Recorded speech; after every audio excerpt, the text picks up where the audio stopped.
First of all, thank you to both of you. I mean, the seminar will not have happened without your commitment, your conviction, your energy, and the interesting couple between a liberal economist and a professor of management whose intellectual aim and target is the soul of corporation. And the bargaining between both is interesting, intellectually speaking.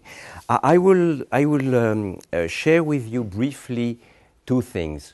First, at ESSEC, what today are doing the various colleagues, and I will not be exhaustive because I can't, I know that, but how the academic institution itself is really committed toward these areas, to have a short introduction to the school.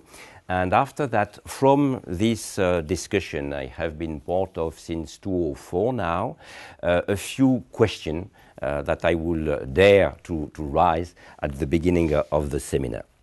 And all that in 8 minutes, normally. First thing I will share is the routing values of ESSEC are the 5 words in yellow you have there. This comes to our DNA, and this has a lot of consequences. If I look at what we are delivering in pedagogy around these issues, I will say that there are 7 items which are serious here.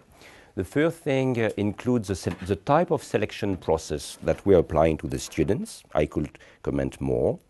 The second is putting students at a young age in the type experience of choosing, and re-choosing. And this can be interesting, pedagogically speaking.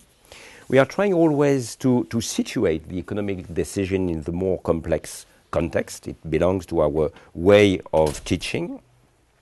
Experiential learning is of key importance at ESSEC. We introduced 3 years ago in our 2 bachelors what we have called a field experience, which means 1 month at one particular time of the track where they are immersed in very difficult social areas. And they are living with this person, they are facing sometimes even physical risk. After that, of course, there is a long debriefing time of their experience, and it has some pedagogical consequences. We decide as an institution, as a fact, it's not a mandatory number, but it's the result of various procedures, we give back to our students 30% of the tuition fees that we are receiving in order to support all the dimension of social access to the school. And last but not least, on the pedagogic side, 12 different humanitarian associations are existing at ESSEC.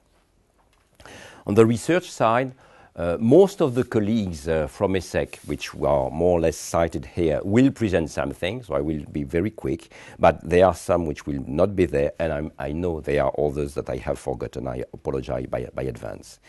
A few groups are dealing with these issues. One, historically the largest one, is the Institute for Social Entrepreneurship and Innovation. Now there are 20 persons full-time working in that areas. Our European Institute for Research on Negotiation, IRENE, is one of these places. 3 chairs, Ethic and Therapeutic Innovation, Diversity and Performance, Philanthropy, are explicitly linked to these areas. Marie-Laure Jelic has created 2 years ago now a Center for Capitalism, Globalization and Governance. We have some colleagues working on sustainability and performance appraisal with all the items which are derived from that. Cécile Renoir, and she will present one of the papers, is dealing with multinational and local developments. Few seminars and book. And last but not least, if these seminars happens, it is because in last autumn we present to the French government a coherent and collective laboratory devoted to business and common good, where not less than 35 different colleagues from the school apply in conjunction, in interaction towards some of the call for proposals which were done. It has not been successful because probably it was too interdisciplinary compared to the requirement, which was extremely focused. But in fact, from that movement, this seminar happened. And last but not least, because normally, as you know, in a university, we are very keen at the two first items, which are our two pillars as an academic missions of an academic institution. Something which at ESSEC is considered as a particular place is academic citizenship. And in academic citizenship, I want to say how a place of academia can also have expertise which are partly transforming the real world. In 2002 was created here a special program for intellectual promotion of brilliant by very poor students at the high school level. Today the program has been extended to nearly 50,000 pupils at the high school level in France. Irene has done training in negotiation, mediation and reconciliation in Burundi and Congo-Kinshasa, in places which are really dangerous, and roughly 8,000 trainees has been done under the umbrella of the United Nations during the last years. We have an incubator specially devoted to social entrepreneurship. There is a project presently, which is an ongoing project, ESSEC as a sustainable campus. We have created last year the Council for Business and Society with 4 other colleagues, and some are in the room. Special welcome to them, in order to gather one institution from each of these countries to tackle some issue at the interface between business and society. And last, as mentioned Hamid, it's true that collectively we have been significantly involved in various places where the academic debate at the institutional, especially towards accreditation, but also towards some bargaining between business schools and the public world has taken place. So we have been within that. This is where you are and why, if I can say so, why this seminar has taken place. Now, if I share very briefly with you a few questions, I think you are not very numerous, but you are very numerous for being interested in such a strange topic within business schools. And I think today, outside stakeholders are challenging us extremely toughly for very simple reasons. The outside world knows that there is a very strong connection between values of business schools and values of business world. As a professional institution, we cannot teach being totally disconnected to the real values of the present business world, because if we do so, of course, our young graduates will be lost.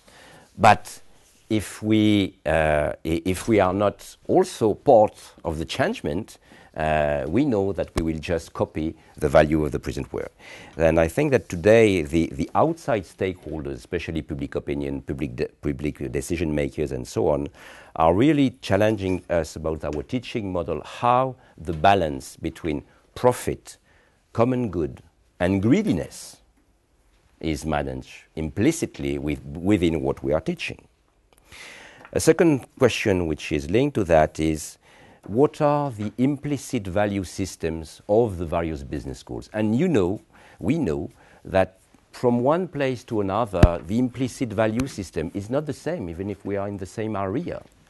And I think it's very interesting on that to see from one business school to another what are the strategic intention and what are the key routes for the strategic drive. For example, during the last 2 years, we have had a very interesting debate within the faculty between people who were more oriented toward brand value versus people who were more oriented toward institutional identity. And brand value or institutional identity can be aligned, but sometimes can be different. A third question, I think, is also how instrumental is or is not our teaching? how when you present instruments, which are very powerful instruments, we give simultaneously all the questioning about the instruments. And especially for the quantitative instrument today, it's probably a real debate. Within the instrumental or non-instrumental question, the ability of a real pluridisciplinary debate is also a question. In some schools it's easy, in some others it's less. A fourth question, I think, which concerns all the business school area is ethical dilemmas around rankings. First ranking of the business school have happened only in 98. It's a very recent phenomenon.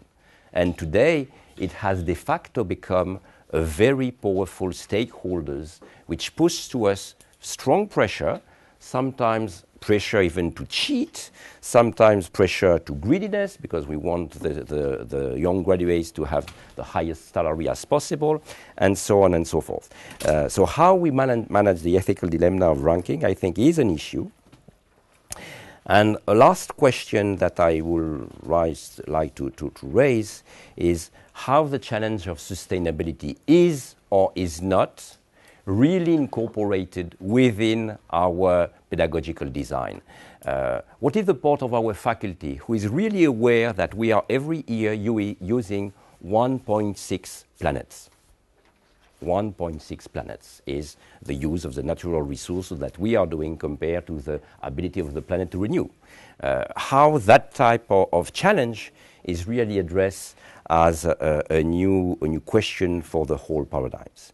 And on that point, I am sometimes afraid that while we are business school, School of Science and School of Engineering are feeling a much higher pressure and internal conviction that this item has to be addressed compared to within our business school, a part of the faculty is convinced, another part of the faculty is not. And last, all that were more question from a dean's point of view to our system of the business school. Last, but of course very directly towards the topic of the seminar, because the topic is the purpose, includes the purpose of business. I think during the last years, the last 10 or 20 years, but very recently also, we have seen, we have observed very powerful move from firms towards management of public good. We know that there are areas like biotech or like information system where the largest part of the research, so thoughts, are more created within businesses than within universities, which of course raises some question. We know then that water, energy, health, which were considered as public good for a time, now are completely managed on a private basis. But what has been very interesting as an innovation, quote unquote, an organizational innovation during the last years, has been even privatization of the most regalian state legitimate action, which is war and military services. 2 years ago, it is only 2 years old. 2 years ago, it was the first time that a private company acquired abilities of air bombing. So today you can buy a service of air bombing from a private company. It's a very expensive investment you have to get the equipment. So you have shareholders who have paid for very expensive investments in air bombing delivery and bombing delivery. So if you want a return on your assets, you have to deliver the service. No, I am saying that smiling, but there are big moves. If in these areas private firms are at stake and acting, I think as academic, to readdress the fundamental purpose of the firms and to readdress the performance appraisal system linked to how to readdress the purpose of the firm belongs to the seminar. So thank you for being there. Thank you very much, Pierre.